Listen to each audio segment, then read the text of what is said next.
Shalom frères et sœurs dans le Seigneur, moi c'est le prophète Nathan Kalambani. Je veux parler d'une réalité qui se déroule à l'heure actuelle dans l'église où on voit les gens en train de se disputer, on voit les gens en train de se chamailler, on voit les pasteurs en train de se battre, de s'entretuer.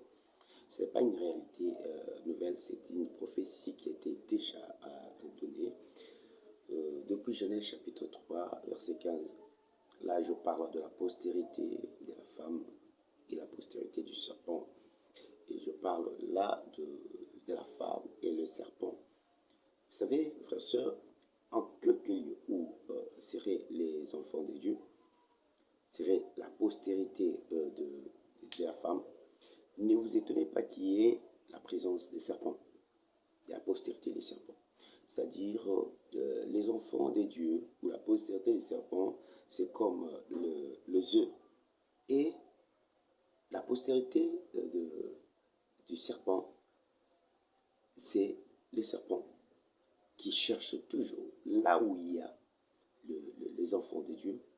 Ils se camouflaient, ils entrent comme s'ils étaient enfants de Dieu. Ils entrent avec de belles paroles, ils viennent aussi avec des prophéties, ils viennent aussi avec beaucoup de réalités pour annoncer, pour dire, pour gagner confiance aux enfants de Dieu. Mais au fond, leur objectif, c'est de détruire. La réalité qui se déroule à l'heure actuelle, c'est par rapport à l'église corps du Christ de Kinshasa, du Congo, où nous voyons les gens venir se chamailler à la télévision. Comprenez leur système. Ils viennent, ils nous donnent l'impression qu'ils ont raison. La postérité du serpent, vous les comprendrez par leur façon d'agir.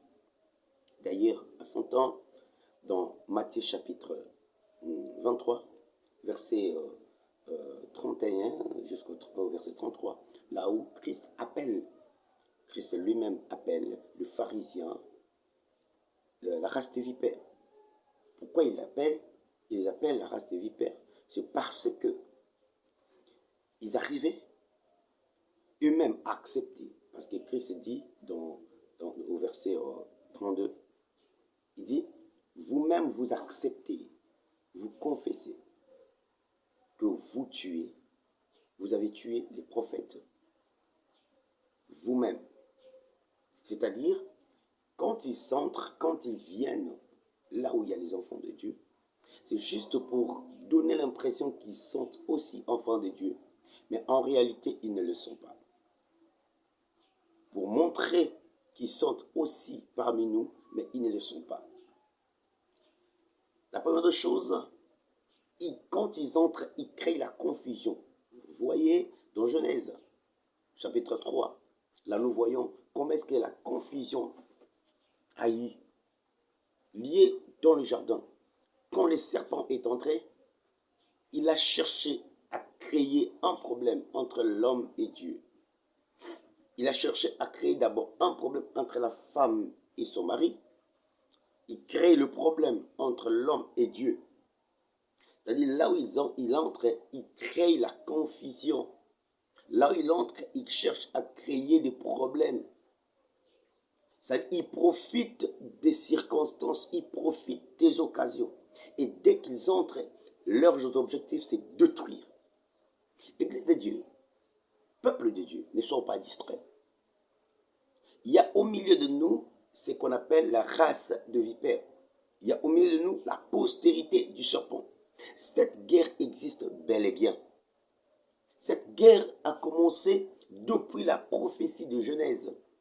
Dieu a dit lui-même, je mettrai l'inimitié entre la femme et le serpent, entre la postérité de la femme et la postérité du serpent. Partout où il y aura la postérité de la femme, il viendra aussi la postérité du serpent. Il va s'infiltrer. C'est pourquoi il dit, le diable se déguise en ange de lumière. Pourquoi il se déguise? Il vient justement pour créer cette confusion. Si vous voyez deux pasteurs en train de se chamailler, l'un d'entre eux est la postérité du serpent. Si vous voyez des enfants de Dieu, des personnes, soi-disant enfants de Dieu, en train de se chamailler, Retiens très bien, l'un d'entre eux est la postérité du serpent. L'un d'entre eux. Il a en lui l'esprit de Satan qui crée l'opposition. Qui crée l'opposition. Comment est-ce possible? Et vous acclamez, et les soi-disant enfants de Dieu acclament. Comment est-ce possible? Un pasteur se lève, soi-disant pasteur, arrive à insulter l'autre. L'apôtre Paul dit, au milieu de vous, n'y a-t-il pas de sages pour traiter certaines affaires, pour traiter certains dossiers? Pourquoi amener les dossiers, certains dossiers, peu importe le cas? Est-ce l'âme de l'homme, égale à ce que nous cherchons, nous disputons? Est-ce que l'âme de l'homme a la même valeur que l'argent? Est-ce que l'âme de l'homme a la même valeur? L'âme de l'homme, est-ce que l'âme de l'homme a la même valeur